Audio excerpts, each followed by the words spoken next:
I did not know this story in advance, so I was a little nervous when I first heard it. We had a student come up and present and was like, I have a story about a magic fork. And my initial reaction was like, oh, where's this story going? Like a magic fork is not the first thing that comes to my mind. And story still told an incredible story that this magic fork allowed him to transport to any time and any place. And it was all based around cooking and family and relationships. Now, what the student shared on the back of that was that that magic fork represented his mother. He also shared that his mother had died 5 years earlier. The student had never told any of his classmates this, had never told his teachers this, and had just been dealing with this by himself.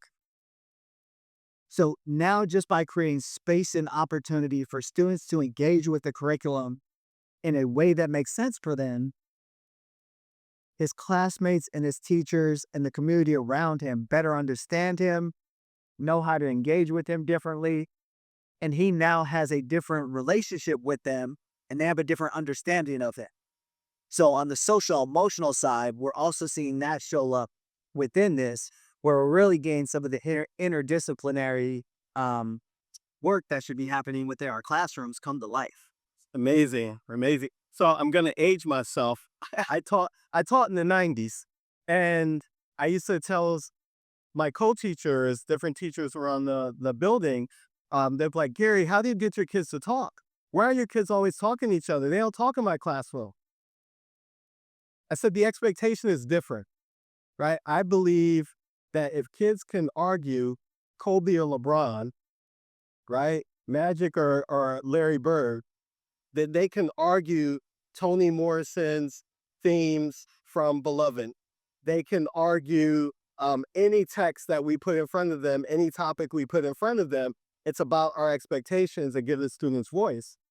The other thing is when students are telling their stories and being able to give their opinions connected to their story, they are more likely to engage in what's going on in class. As educators, last time, we're trying to teach theme, we're trying to teach, I know I was an ELA teacher, figurative language. There are different things we want to hit, standards we want to hit, aligned to what the state wants us to do. Why does it have to be someone else's story? Why can't we do that aligned to the story that I want to tell because I know that story? And we talk about text to self connections. Let it be my text, right? Connecting with myself. So the more you talk about the different stories as you're traveling around the country and working with different school districts, man, it's just super powerful. So we have a number of teachers, different educators, district leaders, school leaders, ed tech, folks, big thinkers here in the room with us today. What do you want them to walk away with? So Colin, the ed tech entrepreneur, right? The founder of Lumi. I think one part about Lumi that I would want them to know is we are very focused on holistically how do we help your district and help your schools. So as we think of the student side, that's one component. The other side is on the teachers. We actually learned this coming out of our summit that we did last fall. Yeah. That was like the gap between where students are and teachers are on AI is so significant. Over 70% of teachers have never received any kind of formal AI training. So if we actually want to get students up to speed, how do we support teachers in that process where they don't feel like I have to be an AI expert in everything all at once to be able to start using it?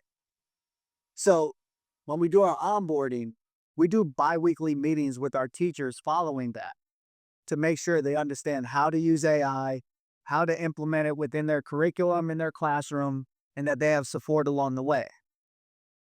The other part is teachers have a lot of questions of how and when are students using AI? And are they using it to cheat? What does that look like? And it's really this black box that has caused a lot of fear. So we actually look at it differently. And actually, to that point, the NEA did a study around that. And I believe it was approximately 60% of teachers were looking to go so far as having students handwrite essays to make sure they weren't using AI. That was just feel like that's very counterproductive with where we need to be going in the future. So them use typewriters. Yeah, exactly. So we actually looked at that and we said, you know what? The better way to do this is let's surface the students' workflow and process to the teachers. Yeah. So the teachers can see what the students are doing each step of the way. They can see the questions they're asking, how they're prompting, how they're engaging. So we're actually getting a lot more data points there. And then the last piece, we have the student side, we have the teacher side, but beyond just doing this as a project or part of a curriculum, how do we actually turn this into an event that we build community within the school and within the district? And all of this work is then focused on a showcase at the end of the year. And this our opportunity to really highlight students' work, to celebrate them. We have also learned with a lot of the work we've done on the philanthropic side, we need parents in our communities engaged and excited about what's happening in our schools and our districts as well. So we invite them in as part of this showcase. And then the last piece is, especially considering the current environment, how do we bring in those corporate and philanthropic partners as part of that showcase to start building more support around our schools and our districts? So over time, we make sure that we're strong, we're well positioned as districts to ultimately make sure our students are set up for success. So we try to look at this holistically as how do we make sure that we're building support from the curriculum side to how that engages with the student, how that relates to the teacher, to the district, and more broadly, the community.